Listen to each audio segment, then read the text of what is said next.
అబ్దుల్లాపూర్ మెట్ బాటసింగాలలో దారుణం జరిగింది. చెడు తిరుగుళ్లకు తిరుగుతోందని అక్కని చంపేశాడు తమ్ముడు. పైగా ఏమీ తెలియనట్టుగా అక్క కనిపించడం లేదంటూ పోలీసులకు కంప్లైంట్ చేశాడు కూడా. పోలీసులు లోతుగా దర్యాప్తు చేస్తే తమ్ముడు బండారం బయటపడింది. బాటసింగారం ప్రాంతానికి చెందిన నీలా, పప్పు అక్క తమ్ముళ్ళు.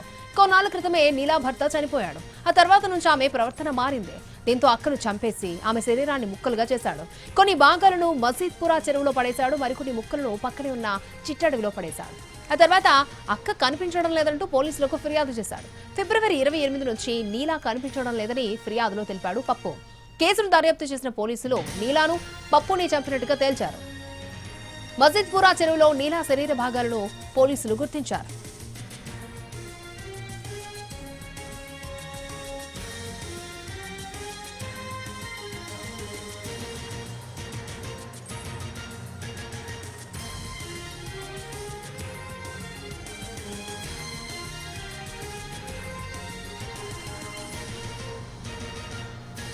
అబ్దుల్లాపూర్ మెట్ బాటసింగారంలో దారుణం జరిగింది. చెడు తిరుగుళ్లు తిరుగుతోందని అక్కని చంపేశాడు తమ్ముడు.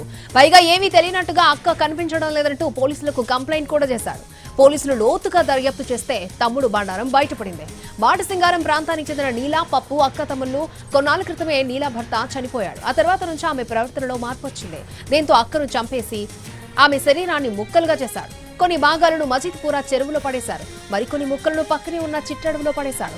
ఆ తర్వాత అక్క కనిపించడం లేదంటూ పోలీసులకు ఫిర్యాదు చేశాడు. ఫిబ్రవరి 28 నుంచి నీలా కనిపించడం లేదని ఫిర్యాదులో తెలిపాడు పప్పు. కేసును దర్యాప్తు చేసిన పోలీసులు నీలాను, పప్పుని చంపినట్టుగా తేల్చారు. మసీద్పురా చెరువులో నీలా శరీర భాగాలను గుర్తించారు.